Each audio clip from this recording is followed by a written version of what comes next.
Chapter 15. Crises. The meltdown of the New York Stock Exchange in October 1929 sent shockwaves through the world economy. Central Europe was particularly affected. Corporate profits in Austria had been squeezed under the combined impact of increased taxation and labor union power. As a consequence, private entrepreneurs were increasingly unable to attract the capital needed to cope with the changes. Moreover, the economy of Germany and Austria had come to rely increasingly on public expenditure, which in turn was financed through a steady stream of US and French credit. The main players in this process were not the federal governments, but second-level authorities and municipalities. Loyal to the prevailing socialist ideology of the time, city mayors had used post-war foreign loans as a means to communalize firms, especially in the field of transport and public utilities. The performance of these companies plummeted under the new public management, but this was compensated for by ever more credit from abroad. Until 1928, the inflationary policies of the capitalist West could be relied on for promoting the growth and perseverance of the Central European welfare states. Then the June 1928 stabilization of the franc stopped capital exports from France, and the volume of new foreign loans floated in the United States dropped by some 50% when the Federal Reserve started increasing its interest rates. The party was over. One of Mises's professional duties was to help attract capital to Austria. In the international meetings for the semi-public Kammer, he represented his country and sought to protect its interests by promoting Austria's reputation as a good credit risk. For example, in late March and early April 1930, Mises went on a mission to London to promote an English-language brochure that Hayek's Institute for Business Cycle Research had prepared for the Kammer's propaganda department, what we would now call a public relations office, in London. Mises used the occasion to meet his friends at LSE, although he had not announced the trip to them much in advance, if at all. Thus he missed Robbins, who had been out of town for some time, and then tried to meet him for lunch, but met Meyendorff in King's College on Monday, April 1st. Meyendorff probably introduced him to Alistair Phillips from Trinity College, Dublin. They had also planned to meet Earnshaw, but the latter was not in London. He was also on a private mission. He had to see Margaret again. She had never written after leaving Vienna the year before. He somehow learned her address, and they met on his very first evening.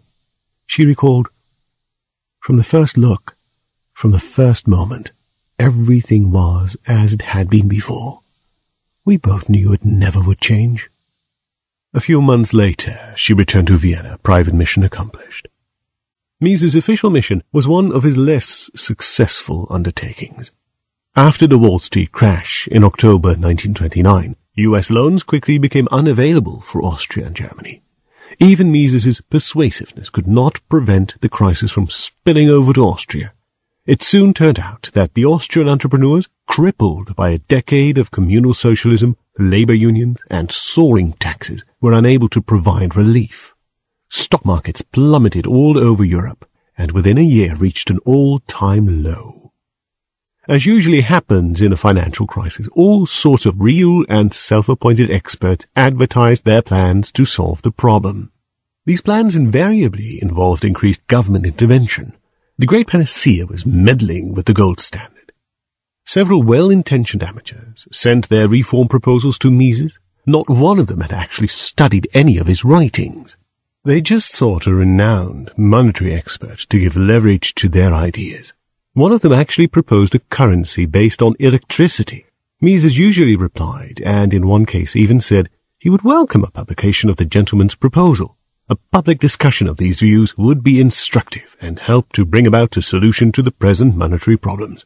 This was no idle talk. He sometimes arranged such discussions himself. A case in point was Charlotte von Reichmann, a young economist from the University of Frankfurt. Unlike the cranks, she had actually read Mises' monetary theory. In fact, she had devoured all of his books and admired them very much. Still, in a doctoral dissertation, she had advocated a substantially different inflationary point of view on the nature of credit, claiming that even paper money credit was true capital.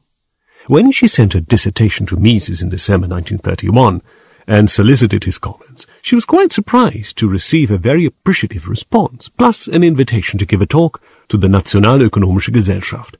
She could not believe her eyes when she saw she was invited to give a talk, and her teachers laughed at her, saying it could not possibly be a serious invitation. Mises was only being polite to a student of his friends from the Frankfurt circle, but Mises was serious. When he thanked her for accepting the invitation to Vienna, she exclaimed, "But it is I who have to thank you for letting me rise," as if through the touch of a magic wand from the mass of nameless scientists. In 1930, the Austrian government asked Mises to join an ad hoc economic commission to study the causes of the difficulties that plagued the country. Permanent high unemployment. In 1929, some 200,000, or 14% of the workers in industry and commerce were without jobs. Numerous bankruptcies, idle production facilities, and the lack of profitability for a large number of Austrian businesses. Mises was one of the 3 members of the anonymous editorial committee that eventually issued the final report of December 1930. Richard von Schüller was the official president of the committee, but he did not take part in the writing. The other 2 members were Edmund Paller, a labor union leader and secretary of the Chamber of Labor, and Engelbert Dollfuss, a rising leader of the Christian Socialist Party who would later become Austrian Chancellor. The report detailed the factors that weakened the competitiveness of the Austrian economy. It pointed out that the inflation years, 1914 to 1925, had produced an inflationist mentality in the Austrian population. Continual increases of prices and incomes were now considered to be the normal state of affairs. This mentality conflicted with stable or declining selling prices on world markets, to which Austria was exposed after the introduction of the gold exchange standard in 1925. Once on the standard, wholesale prices could be increased only for local products and only to a limited extent, while production costs continued their increase. Taxation had risen by more than 30%, payments for the public social security systems by more than 50%, and the wage rates of the 1.3 million industrial workers by some 24%. The increase of production costs had squeezed corporate profits, which in turn made it impossible to attract the foreign capital direly needed for a quicker adjustment of Austrian industry. The committee therefore recommended a reduction of public expenditure and of public revenues, as well as renegotiation of wage contracts in order to reduce total labor costs. Mises was not happy with the report. Neither were the other members of the committee. The report was widely perceived as a manifesto of Manchester capitalism. Mises's hand in it was obvious. The author states that Mises's views had a major impact on Austrian policy debates in the early years of the crisis. He thought it failed to identify the main culprits, the welfare state and the labor unions. He used his next opportunity to set the record straight, writing under his own name. He also put the discussion of crisis-related topics on the agenda of his private seminar, which in the academic year 1930-1931 dealt for the first time in many years exclusively with economic problems. Similarly, in the winter semester, the university seminar dealt with the information, maintenance, and consumption of capital. The summer semester was to deal with methodological problems, but it was unexpectedly cancelled because Mises had to travel to the United States for a meeting of the International Chamber of Commerce. These sessions were far more satisfying for Mises than were the public debates into which he had been drawn by his reputation as Austria's greatest monetary theorist. During the crisis, he confronted some of the more influential money cranks in public debate. He argued that the Great Depression was more lengthy and severe than any former bust, because it resulted from the combined effect of inflation and the regimentation of businesses. In one of his public appearances in late October 1930, Mises debated Robert Eisler, an Austrian economic historian affiliated with the Paris office of the League of Nations. Mises apparently also gave another public talk in Vienna on Monday, December 1st, 1930.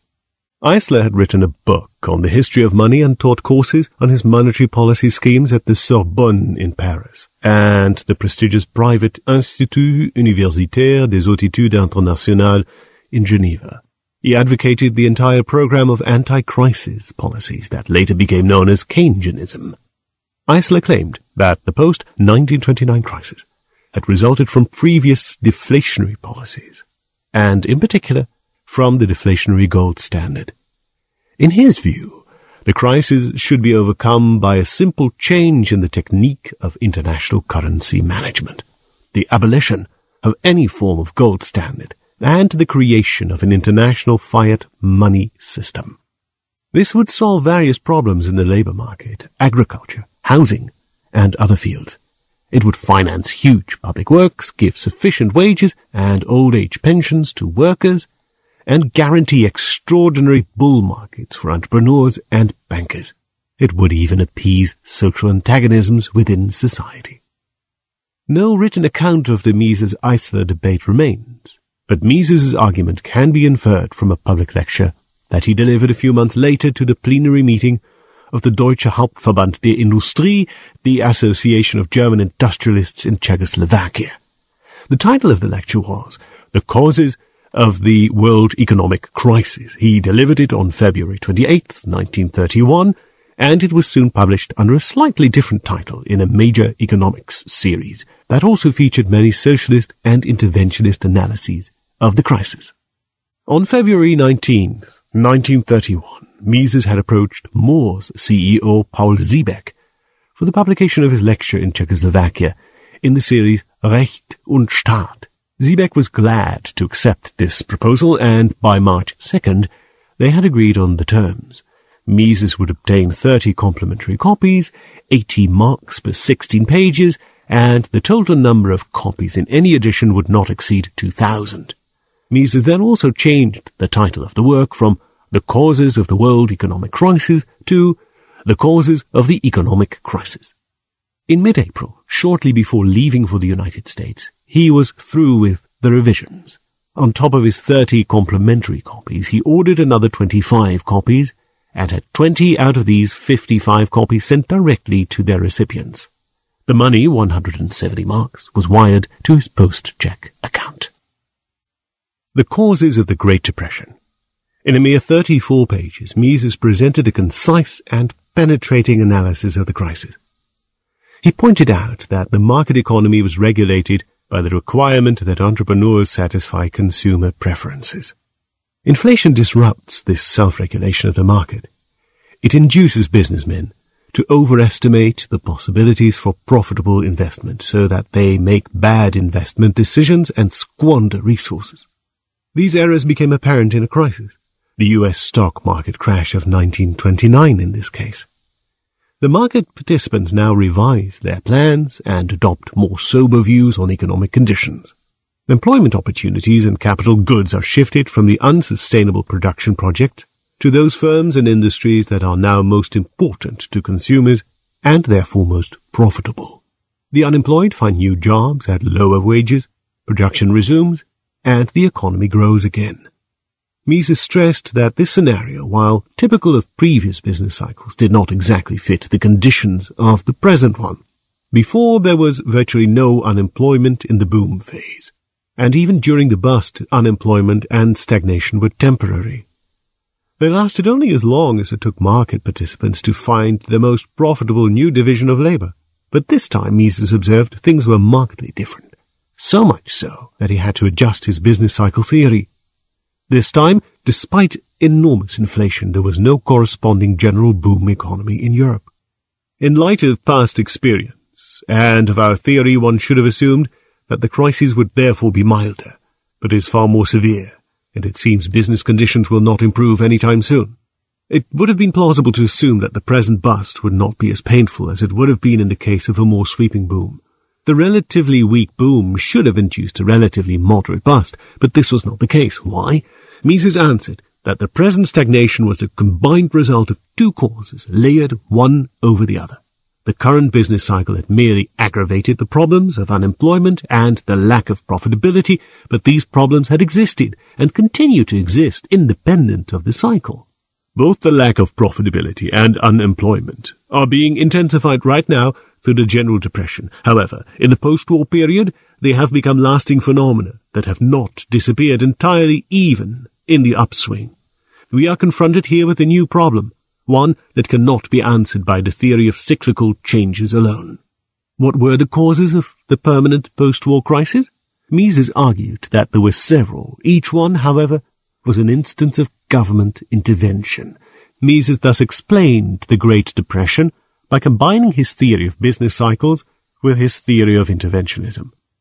The least controversial of his candidate causes was the nefarious influence of price controls and public finance. Most economists agreed that price ceilings created shortages of consumers' goods, and that price floors resulted in unmarketable surpluses without benefiting anyone. They also accepted that the growth of the state increased the costs of production, and that taxation of capital induced capitalists to consume rather than reinvest their wealth.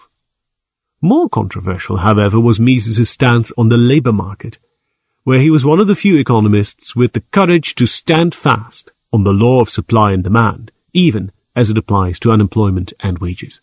The main cause of unemployment was clear: government-supported labor unions. His opinion was already on record. In January 1926, the Neues Wiener Tagblatt approached Mises to get his opinion on how unemployment was to be reduced, and on March 6, 1930, the Vienna journal Welt am Morgen published Mises' advocacy of the abolition of unemployment relief. On the unhampered market, he argued, unemployment could only be a temporary phenomenon. There are probably always a certain number of job seekers, just as on the unhampered housing market there are always unoccupied apartments and apartment seekers. Today we would say that search costs cause a certain amount of natural unemployment. 5 years before, in his piece on interventionism, Mises had characterized this free market unemployment as a frictional phenomenon that would not exist in a static state, that is, in equilibrium. Except for this natural residue, however, the market cleared at a wage rate resulting from a competitive demand by entrepreneurs and a competitive supply of workers. Now, this self-regulation of the market is strongly obstructed through the intervention of the labor unions acting under the protection and support of government power. The labor unions seek to establish the wage rates of their members at higher than market rates, the goal the unions pursue by the use of violence. Mises went on to explain, only those workers who belong to the union, who demand the wage rates prescribed by the union, and who do their work in the manner prescribed by the union, are permitted to work in the firms. Should the entrepreneur refuse to accept the conditions of the union, a strike ensues. Those workers who wish to work despite the union's imposed ban will be forced by acts of violence to refrain from their plan. These union tactics naturally presuppose that the government tolerates this behavior, at the least. Were it to proceed in its usual way, and interfere with the criminals who abuse job seekers and vandalize the machines and other of the entrepreneurs' facilities, then circumstances would be different, but that it has capitulated to the unions is the precise feature that characterizes the modern state. Owing to this position of power which enables them to abuse the property rights of the capitalists, as well as the human rights of workers and would-be workers, the unions can push wages above the market rate. But at this higher level, it is impossible to hire all those who would have found employment otherwise. The result is unemployment and the concomitant misery of a great many people. For some time the masses might tolerate their immiseration, but sooner or later they would demand jobs. Even the unions could not resist such a large-scale popular movement, and therefore the institution of tax-financed unemployment relief was created. He concludes, unemployment is a permanent and mass phenomenon, results from the labor union policy of pushing up wage rates. Without unemployment relief, this policy would long since have collapsed. Unemployment relief is therefore not, as misguided public opinion assumes, a measure to alleviate emergencies caused by unemployment. To the contrary, it is an element in the chain of causes that create unemployment as a permanent and mass phenomenon in the first place. In short, the crisis had turned into a Great Depression through government interventionism, and this economic calamity in turn accentuated political antagonism within states and between states, spurring yet another round of destructive policies. How to break out of the vicious circle? Mises argued that ultimately there was no choice but to abolish all government intervention and to confront union power head-on. The confrontation had better be sooner rather than later. The longer it is delayed, for example, through inflation, the more capital will be consumed, which in turn causes ever-decreasing wages and living standards. And yet this idea continued to enjoy great popularity, as Mises wrote some months after publication of his lecture to a friend in Paris. Today, with the exception of a dozen or two reasonable individuals, the whole world is in complete agreement on 2 points. Debts should remain unpaid, and the economy should be stimulated through strong inflation. Not all criticisms of his views were based on this opinion, however. Some critics charged Mises with one-sidedness. Some of his colleagues in the Kammer thought it was illegitimate to focus only on the problems of government interventionism. There was also something like entrepreneurial interventionism, which brought about very similar problems. The nub of Mises's response to this argument is contained in a letter he wrote to Kammer colleague Rudolf von Beermann, who agreed with Mises on questions of government interference, but insisted that the government was not the only agency to engage in interventionism. Beermann had been a student of Mises in 1918. Later, Mises brought the gifted Beermann into the Kammer and also maintained close private contact. In his answer, Mises stressed the particular features of the selection process of the market. It is certain that entrepreneurs, too, commit errors. This has never been denied. But the characteristic feature of the capitalist economy is that the entrepreneur diminishes his own position as entrepreneur and property owner to the very extent to which he commits errors. The capitalist social order, unhampered by interventions, therefore, provides for a permanent selection among the capitalists and entrepreneurs. Why can incompetent people in the German Reich and in Austria remain CEOs for many years? Because, in an interventionist state, these executives are selected primarily in regard to whether they enjoy a good reputation with the higher authorities, which possibly are the lower ones, and because firms that are long since bankrupt are artificially carried along for years under the pressure of all sorts of interventions. The most popular alternative explanation of unemployment in those days, at least in intellectual circles, was the one that Emil Lederer had published in the same series in which Mises's brochure appeared. Lederer ridiculed the primitive notion that faced with unemployment one could always restore equilibrium by reducing wage rates. He argued that the crisis was a consequence of fast technological progress, so fast indeed that an adjustment of the market participants was somehow intrinsically impossible. As long as innovations applied only to consumer products, according to Lederer, unemployment would not result. The new industries would absorb any remaining idle labor, but when innovations occurred in the form of fast technological progress, which replaced labor by cheaper machinery at such a speed that entrepreneurs could not keep pace, unemployment ensued. He had advocated these views for many years, along with the opinion that inflation can somehow create additional goods. The problem with this argument was not only its implicit premise that entrepreneurial speculation could not possibly keep up with fast technological progress, but the even deeper assumption that technological progress could somehow take place independent of entrepreneurs. In a chapter that Mises contributed to a Festschrift for the Dutch professor C. Averijn Stuart, he discussed why the very idea of technological progress outpacing adjustments was completely baseless. Mises pointed out that capital was inherently conservative in the sense that the value of the existing capital structure forced the entrepreneurs constantly to weigh its maintenance against its displacement. It is not the case that any new technology merely by virtue of being technologically superior to those presently in use would displace the older ones. Such a complete replacement would occur only if it were warranted by market prices. While Lederer, Conrad, and others had tried to counter Mises's analysis of the causes of the crisis by proposing alternative explanations, other economists confronted his main thesis head-on. They criticized Mises's argument that in an unhampered economy nothing prevents the clearing of the market through price adjustments. Erich Carrel claimed that each change of supply and demand would induce cumulative Wickselian effects that amplified the initial disequilibrium.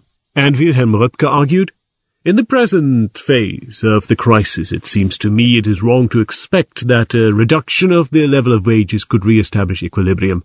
This is wrong because given the total paralysis of investment, each reduction of prices and incomes would lead to a continued sterilization of means of payment in the form of an increase of the liquidity of the banking system and thus to an extended disequilibrium. Mises and his fellow travellers apparently do not sufficiently take account of the fact that today we have monstrous productive reserves that are unused. In other words, we have a gigantic capital surplus that requires credit expansions to become visible. For this reason, it is not correct that government investment would deprive the private economy of its means. The paradoxical fact, which cannot be grasped on the basis of purely static ideas, is that the means of the private economy would thereby be multiplied. Mises had anticipated this line of argument in The Causes of the Economic Crisis. He noticed that some economists had come up with a new theory of how inflation could be beneficial. These economists knew full well that unemployment resulted from excessive wage rates, but rather than confronting the unions with the demand to stop their harmful practices, they suggest to cheat the unions. Mises summarized the argument and identified its crucial flaw. In the next inflation, nominal wages shall not be changed, which would be equivalent to a reduction of real wage rates. This blithely assumes that in the next boom, the unions will not demand further wage increases, but quietly contemplate a reduction of real wages. It was not reasonable to expect such union behavior. Mises's refutation of the new pro-inflation argument was grounded in common sense, and by analogy it also applied to the owners of all other monstrous productive reserves that are unused, as Röpke had claimed. It was unreasonable to assume that these owners would quietly contemplate a reduction of the real prices they obtained for selling or renting out their resources. But in the heated atmosphere of the early 1930s, with growing economic problems and a ruling statist ideology presenting government action as a panacea, reasonable argument was rare and dissenters were highly unpopular. As one reviewer of The Causes of the Economic Crisis explained, the labor unions have become so powerful and such an important political factor in state and public opinion that nobody ventures to tell the truth. Neither the journals, which seek to avoid being accused of antisocial sympathies, nor the government, which is afraid of becoming unpopular and of exposing itself to the unfettered demagoguery of all these parties that, not surprisingly, attract the masses with their bellicose cries against any reduction of wages. The plague of political correctness existed well before the end of the 20th century. Some of Mises's critics could not help admiring his courageous stance faced with overwhelming opposition. Eugen Altschuler, while calling Mises one of the most extreme representatives of liberalism, admitted that he was unafraid to argue consistently. Another reviewer said, the Vienna professor Mises, who has been called the last knight of liberalism, fights indefatigably against government intervention in the market process. Even an otherwise fearless ally, like Fritz Wolfram, criticized him for stressing labor union intervention as the primary factor responsible for the crisis. Wolfram would have preferred Mises to stress other factors, such as price controls, because everybody is better at recognizing a fault in others, and, after all, our purpose must be to enlighten the broad masses. Enlightenment of the broad masses. Often, Mises felt that it was precisely the elites who were in need of more light. A case in point was his 1931 trip to the United States and Canada, where he took part in a Congress of the International Chamber of Commerce, ICC, and met many other colleagues and economists. The trade policy of the United States was one of the top problems discussed at the ICC meeting. In June 1930, the U.S. Congress had passed, and President Hoover had signed into law, the Smoot-Hawley Tariff Act, which authorized the highest tariffs on imports of agricultural products and manufactured items in the history of the United States. Within a year, it was already obvious that the act was devastating for international trade. It protected the farmers and manufacturers who produced for domestic markets, but hurt the consumers and farmers and manufacturers who produced for foreign markets. It undermined the international gold exchange standard. The American political leadership would not admit this. The President, Congress, and the American representatives at the ICC meeting were firmly committed to the cause of what some of them called the New Economics, rescuing the capitalist economy through more government intervention, fighting the disease by torturing the patient. A few months later, Hoover signed the 1932 Revenue Act, which brought about the largest peacetime increase of tax rates in the history of the United States. But this did not raise the absolute amount of taxes collected and did not keep Hoover from losing re-election at the end of that year. Starting in 1933, the new president, Franklin Delano Roosevelt, would intensify the New Deal policies that had begun with Smoot-Hawley. At the 1931 Washington meeting of the ICC, the interventionist spirit that produced these policies was evident. Mises wrote in correspondence, "At the Congress I saw again how difficult it is today to battle against increasing protectionism. The US government and political parties energetically oppose all attempts to impose a moderation of US tariffs. What I saw in America was not very pleasant. The official circles of the United States hold fast to a policy of high tariffs. To be certain, the United States pursues the most pernicious interventionist ideas in its domestic and foreign economic policies. But the situation in Austria was certainly no better, and declined quickly. In March, at the general meeting of the stockholders of Österreichische Nationalbank, Mises had publicly pointed out that the bank had succeeded in stabilizing the exchange rate of the shilling. The meeting took place on March 20th, 1931. That was probably the best thing that could be said about Austrian finance, but he knew that grave problems lay ahead. Several times he had rejected executive positions with some of the major banks because he believed they were bankrupt, and it was only a matter of time before this state of bankruptcy would become apparent. In early May 1931, the day of reckoning came. The default of Austria's largest bank, the Rothschild-dominated Kreditanstalt, put the Austrian payments system into immediate jeopardy. Anselm von Rothschild had founded the Kreditanstalt in 1855 as a public-private venture to stimulate economic development. Its difficulties in 1931 were essentially due to the fact that, 2 years before, the Rothschild family had given in to demands from the Austrian government to save the semi-public Bodenkreditanstalt after it had been subject to a bank run of several weeks. Merging with this bankrupt institution proved to be too much, even for the financial acumen of Louis von Rothschild, who owned some 30% of the Kreditanstalt. Upon his return to Vienna, Mises had to decline several invitations to comment on the event and its implications for the Austrian government's effort to balance its budget, saying such public statements could not be reconciled with his position as Secretary of the Kammer. A penal lawsuit was brought against the executives of the bank, and Austrian law prohibited any initiative to influence public opinion before the verdict of the judges. Only 3 years later did he feel free to analyze these events in an article published in a prominent review, Der Weg der österreichischen Finanzpolitik, The Path of Austrian Financial Policy. Too big to fail, Kreditanstalt was bailed out by Reich's central bank. In exchange, it and other leading banks were co-opted into reintroducing foreign exchange controls through the back door. They were asked to hamper any gold exports of their consumers. Mises must have felt this resurgence of mercantilist ideas was the beginning of the end. To the editor of Deutsche Wirtschaftszeitung, one of the journals that had solicited a comment, he confided, "Our financial situation is far worse than the official view admits, and yet Parliament opposes any hard-hitting measures out of concerns for the voters, in particular the many civil servants."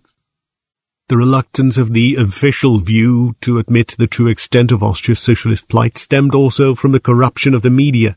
This concerned in particular reports on the city of Vienna, which had become an international showcase for communal socialism. As Mises pointed out in correspondence with a fellow Rotary member from the Netherlands, none of the Vienna newspapers dared oppose rent control or criticize the budget and other financial reports of the city of Vienna, because the newspapers depended in so many ways on the city administration. Mises to Josephus Jitta, letter dated June 10, 1931. Jitta was the president of the Rotary Club in Den Haag, The Hague. Mises never met him on his pre-war trips to Holland, 1926-1936. The two men met for the first time at the second, 1949, Mont Pelerin Conference. Few economists were critical enough to see through the public propaganda, and even fewer dared to speak out against it. Again, it was the group around Mises that filled this gap, most notably when Hayek published his study on rent control. F.A. Hayek, Das Mieterschutzproblem, Nationalökonomische Betrachtungen. Mises was fond of this publication and recommended it in private correspondence. Another good study was published by Joseph Schell, Gerechtigkeitsidee und Mietungsgesetzgebung. Schell was married to a young woman who had attended Mises's classes at the Handelsakademie. Mises was so convinced that all the major Austrian banks were bankrupt that he kept personal bank accounts elsewhere. He held this opinion after 1921. These prophecies materialized at an amazing speed. Bankruptcy of the Kreditanstalt could be prevented only with help from the Rothschild banks in Paris and London. Few other establishments had saviors from abroad, Within 2 months, financial collapse spread throughout Austria, and on Black Monday, July 13th, 1931, it reached Germany. One of the best reputed German banks, the Darmstädter und Nationalbank, closed its counters, triggering a chain reaction that quickly involved all payments within Germany. When the government decreed a compulsory holiday for the banks and the capital markets, international payments came to a halt. A lieutenant in London. In the spring of 1931, the political prospects for Europe were bleak. The Roaring Twenties had turned out to be a short interlude of relative liberty and international economic cooperation. Now the pendulum had swung back to interventionism and state idolatry. The only signs of hope were those few individuals and groups that had liberated themselves from the political prejudices of the time. The most promising group was the one led by Lionel Robbins at the London School of Economics. Robbins' career had been on a fast track. After a 2-year stay at Oxford, he had become the chair of LSE's economics department in 1929, following the unexpected death of Alan Young. Robbins gathered around himself a group of brilliant students who would become stars of 20th century economic science. Ronald Coase, William Hutt, John Hicks, Nicholas Cowdor, Abba Lerner, Tibor Dyszytowski, George Shackle, Ludwig Lachmann, Paul Sweezy, and Ursula Webb, who married Hicks. Coase started his recollections of his early years at LSE with the following words: "I will be discussing what happened in economics in England. But these were times when, to a very considerable extent, this was what happened in economics."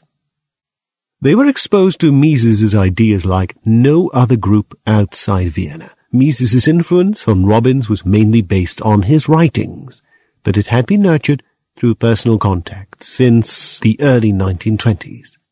By 1931, Mises was thoroughly familiar with the school's staff and faculty, and could give detailed instructions to foreign visitors about how to meet people at LSE. In a January 1931 letter to Walter Sulzbach, for example, he recommended that Sulzbach get in touch with Gregory and Robbins, the best economists and freest minds in contemporary England. They had to be looked up in their offices, and, if not there, called on at home.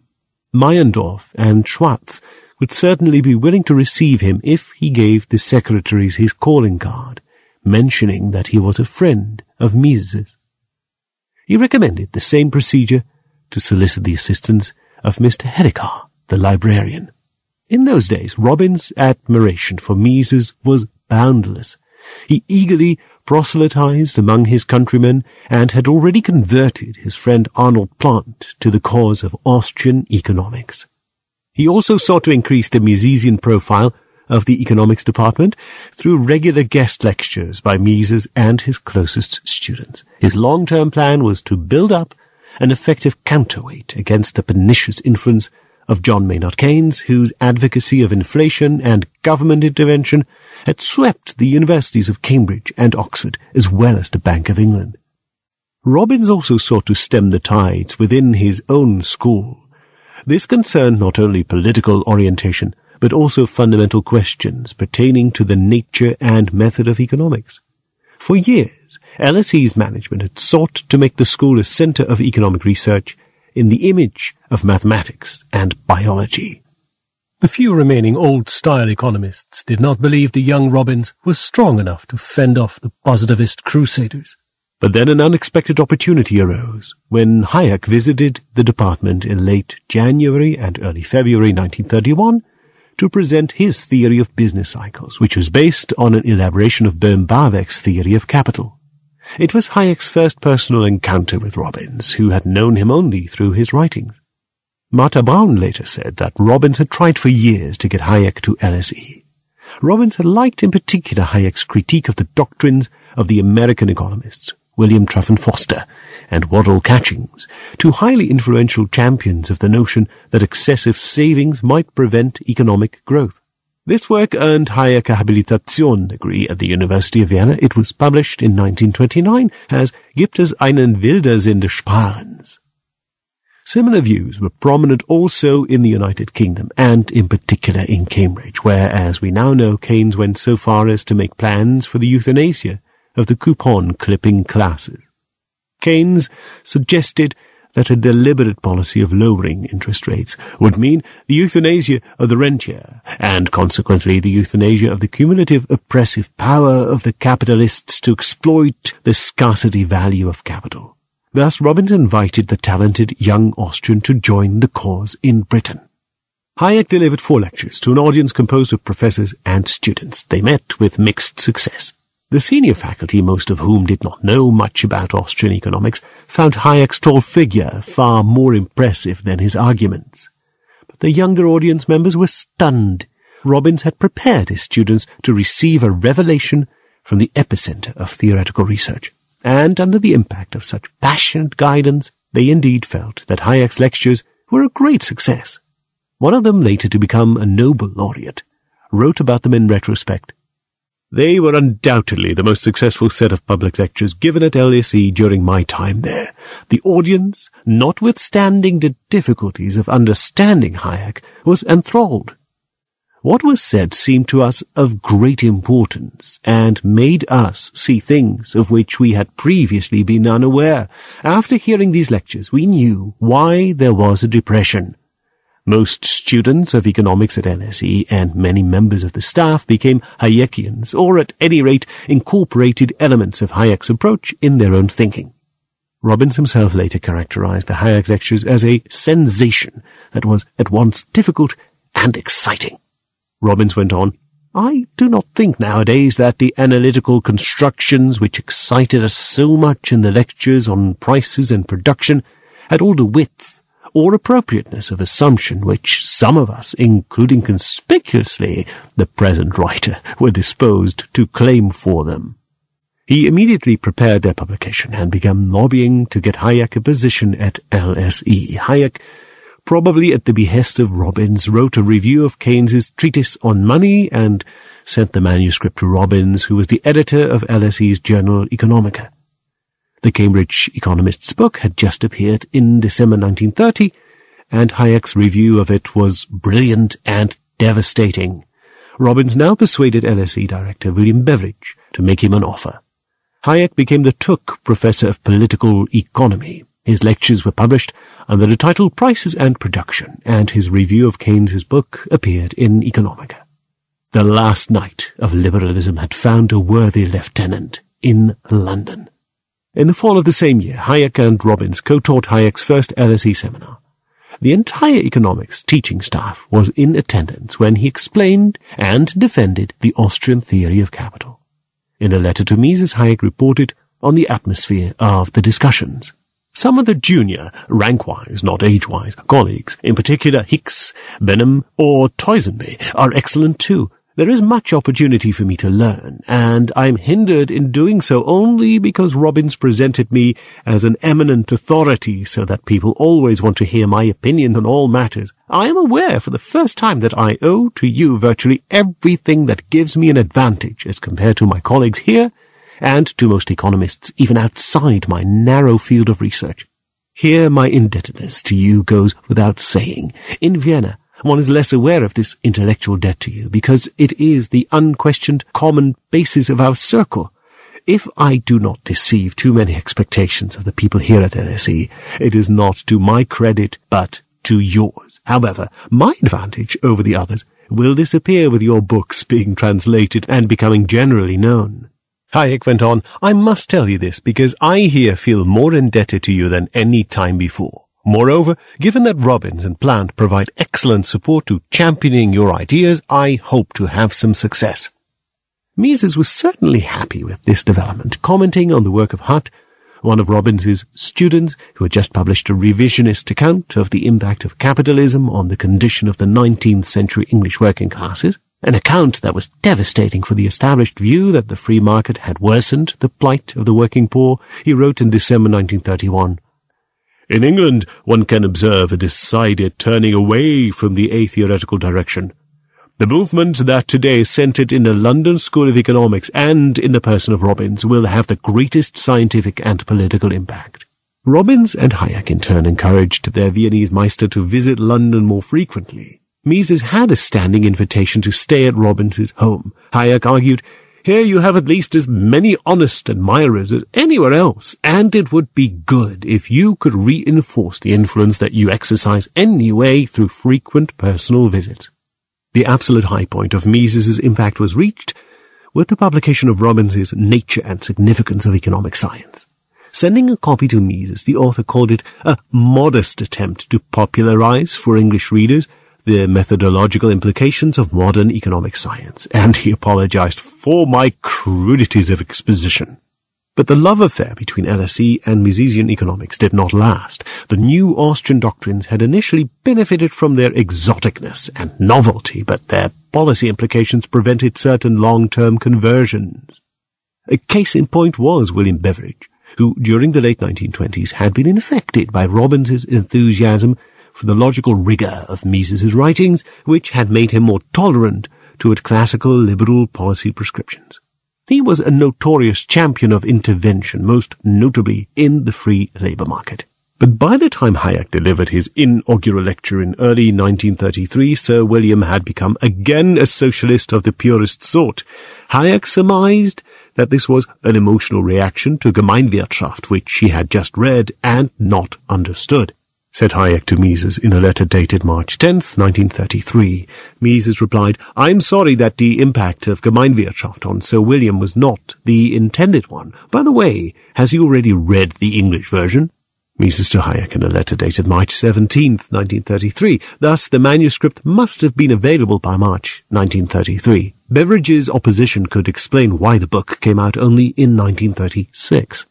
Hayek himself was instrumental in turning the LSE group away from Mises and toward the emerging verbal Walrasian movement that had begun in Germany a decade earlier under the leadership of Wieser, Kassel, and Schumpeter. Given Hayek's background, this was hardly surprising. His economic thought had been nurtured in the classes of Friedrich von Wieser, and he had never made a secret of this intellectual heritage. Mises knew this perfectly well. Significantly, he hailed Hayek's article on capital consumption as the best and clearest of all his writings, after Hayek had published his two early books on money and the trade cycle. Hayek not only stressed the common features of the Austrian and the Lausanne schools, but also believed the latter to be far more technically advanced and therefore better suited to deal with the more demanding problems of economic analysis, in particular for the problem of value imputation. He would have presented these views from his very first LSE seminar on capital theory, where he must have found the ready support of the young John Hicks, who at that time had already embarked on his project of bringing Walras and Pareto to LSE. Hicks had taught advanced classes in economics from 1929 onwards. That is, from the moment Robbins assumed leadership of the department. Their combined influence came to be felt most notably in the second edition of Robbins's Nature and Significance of Economic Science, which appeared in 1935. While the first edition almost completely neglected the Lausanne school, the new edition was replete with references to mathematical economists. Hayek acquainted Robbins's group with the views of the fourth-generation Austrian economists. He championed the notion that general equilibrium theory was the state of the art, and that all verbal economists, including Mises, worked within the very same framework. They were convinced that all further elaborations had to depart from here.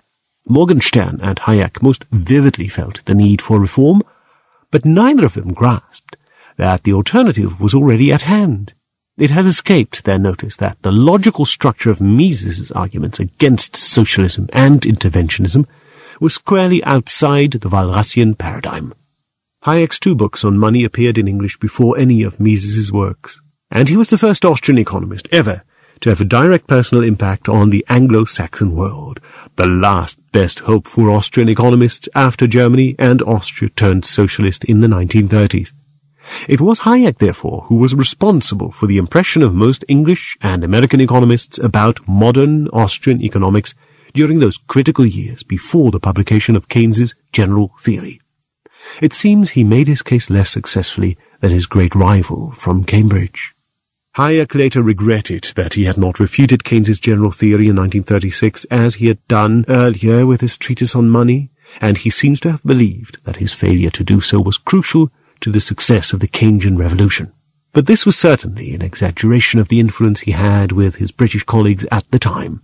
Hayek failed to do in 1930s Britain what Mises had done in 1920s Germany, reverse the orientation of the profession by the sheer power of his arguments. Hayek had his chance, but in the perception of the British mainstream his writings were at best controversial. Sraffer's review of prices and production had at least the same negative impact on Hayek's influence as Hayek's review of the Treatise on Money had had on Keynes's. To a certain extent this resulted from the inconsistencies and contradictions Hayek had inherited from his real mentor. Hayek was, and would remain throughout his life, a disciple of Mises. This was so despite the fact that of the entire fourth generation of Austrian economists, he was the one closest to Mises in both methodological and political views. In the few years following the creation of the Institut für Konjunkturforschung, his political views became indistinguishable from those of Mises. The main reason, however, was that Hayek, still in his early 30s, was simply overburdened by the amount of work involved in trying to live up to Robbins' expectations. He never managed to publish more than essays or excerpts of much larger but unfinished manuscripts, a fact he constantly lamented. He never had the time to think through the fundamental problems of economic theory in its relationship to all other elements of Austrian economics. His presentations of monetary theory, capital theory, and business cycle theory were mainly syntheses of already existing doctrines. Where he could not rely on the work of others as a supporting framework, he lost himself in the analysis of details and never produced a coherent picture of his subject. The best illustration of this is F. R. Hayek's Pure Theory of Capital, the product of 10 years at LSE. It was a book with neither head nor tail. When Keynes's general theory appeared in the same year as the English translation of Mises' Socialism, the initial curiosity about Austrian economics had faded. The stage was set for the return of the local champion. Hayek had made no progress in promoting Austrian economists among the group of brilliant students who, after the Second World War, would shape economic teaching and research throughout the world. After 10 years at LSE, he had used up the authority he inherited from Mises, and lost former allies to the burgeoning Keynesian revolution. This might seem in retrospect like a lost opportunity. Hayek was in a pivotal position to prepare for the rise of Austrian economics in England and the United States, and he certainly could have done more to promote Austrian economics in London had the circumstances been different. But the circumstances were what they were. Hayek had come to LSE at a time when the chair of the economics department was politically weak, and when the efforts of the school's management to turn economics into applied mathematics had attracted a number of highly gifted students eager to explore this new direction. Moreover, Austrian economics was not yet what it was about to become. The school was still in the phase before Mises' quantum leap. The encompassing system of economic thought that would first be expressed in Nationalökonomie 1940, and then in Human Action 1949, was then only visible in its broadest outlines. Finally, there is the simple fact that Hayek was not a Misesian.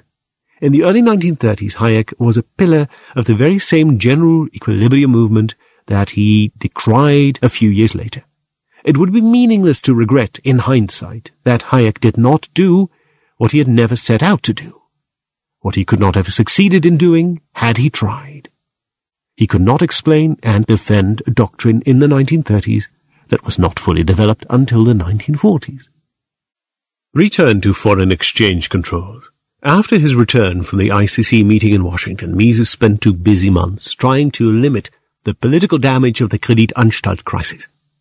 When he left Vienna at the end of July, he had helped beat back attempts to officially establish a system of foreign exchange controls that would have thrown Austria back to 1922. He returned to Vienna in mid-September, just in time to learn that the Bank of England had abandoned the gold standard, refusing to redeem its notes in gold. The Bank of England suspended payments on September 19th, 1931. Mises was shocked and feared the worst.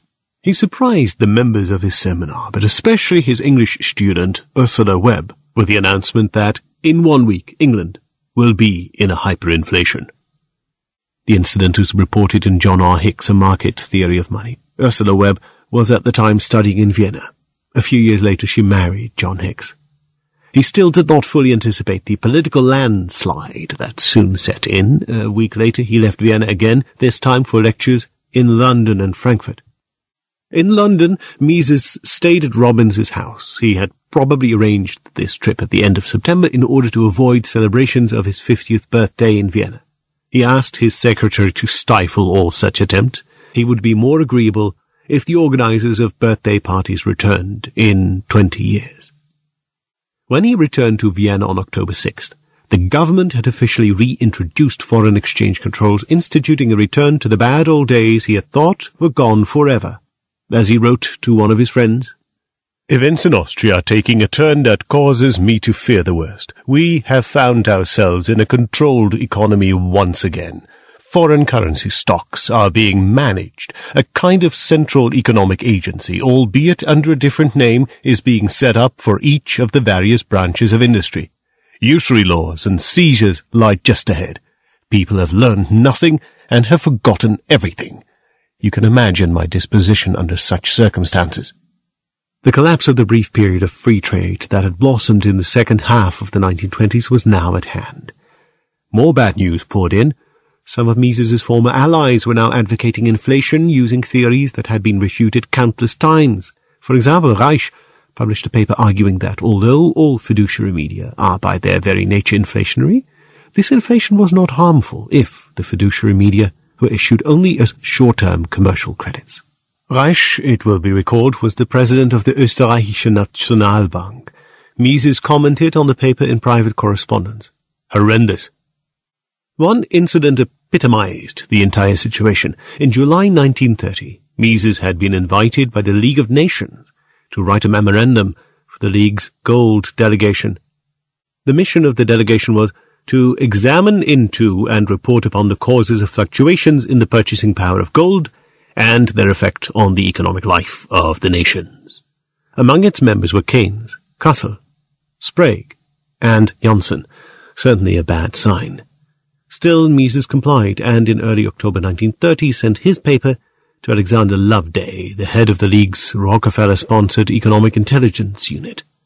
Publication was delayed, however, and a year later Mises was notified that none of the memoranda that had been solicited for the gold delegation would be published, ostensibly for budgetary reasons. Keynes and others had meanwhile published the Macmillan Report, which made a highly successful case for inflational finance to stop the fall of the price level. Mises was invited to sit on the new Foreign Exchange Board, whose job was to do everything of which he disapproved. He probably accepted the position in order not to hurt Austrian credit abroad. His absence from the board would have disquieted foreign investors. In a letter to Robbins, he described the new system and his function within it.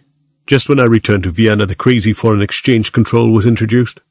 At the top of this unfortunate system is a foreign exchange board, which decides everything pertaining to our foreign commerce and thus is some sort of a general director of the national economy. I am the only non-interventionist member of this body, into which I fit as well as into the Executive Council of the Third International in Moscow. There is a general enthusiasm for new interventionist measures and for state capitalism and hyper-interventionism. Any resistance against this policy is peremptorily opposed, by pointing out that England too is now going to adopt a policy of high protective tariffs. The original German term for the board was Devisenbeirat, or more explicitly Beirat für die Devisenzuteilung in der Nationalbank. The power of the board was soon cut back quite drastically, possibly as a consequence of Mises' agitation from within. Only 2 weeks after Mises had presented it as a central planning bureau in a letter to Robbins, he wrote to Hayek that the board was a totally superfluous institution since it has no power, and that he regretted having agreed to spend his time there. Still, a board position seems to have been powerful enough to influence the allocation of foreign currency to individual firms, giving Mises the unwanted power to grant favors to special interests. In January 1932, for example, he received a letter from Abraham Frohwein, an important German industrialist and vice president of the International Chamber of Commerce. Frohwein owned a silk factory in Vienna. The firm's activities depended crucially on access to foreign currency to pay for imported raw materials. Mises ignored the offer to return any services as a matter of course, and instead referred Frohwein's representative to a colleague on the board who was responsible for the silk industry. After the war, Frohwein became the honorary president of the ICC and remained on good terms with Mises. Since no Austrian could buy foreign currency or take shillings out of the economy, travelling was almost impossible for ordinary citizens, a considerable problem for Mises, who often went abroad for lectures. And for other private reasons, he had a small account at the Österreichisches Kreditinstitut für öffentliche Unternehmungen und Arbeiten, through which all foreign payments were channeled. Mises used it to pay for his books, for example, for the Encyclopedia of the Social Sciences, to which he had subscribed before the foreign exchange controls were instituted. Yet this private clearing involved a markup of 22%. But he had just concluded a new contract with Gustav Fischer for a new edition of Socialism, and Fischer agreed to become Mises's unofficial banker. He did not pay royalties to Mises's account in Vienna, but kept the money and sent it piecemeal to the hotels where Mises stayed on his trips in Germany. This is how Mises was able to participate, for example, in board and committee meetings of the Verein für Sozialpolitik in Berlin in early January 1932 and in the Verein's annual convention in September of the same year. Back home in the fall of 1931, Mises organized a meeting of the Nationalökonomische Gesellschaft and in a passionate speech attacked the notion that the current crisis resulted from shortcomings of capitalism and required the remedy of more government intervention. The only rational response to the present calamity was finally to stand against the labor unions, which were the root cause of the inflationary policies behind the crisis. The lecture drew international attention. Hayek in London had heard reports about it. Some reacted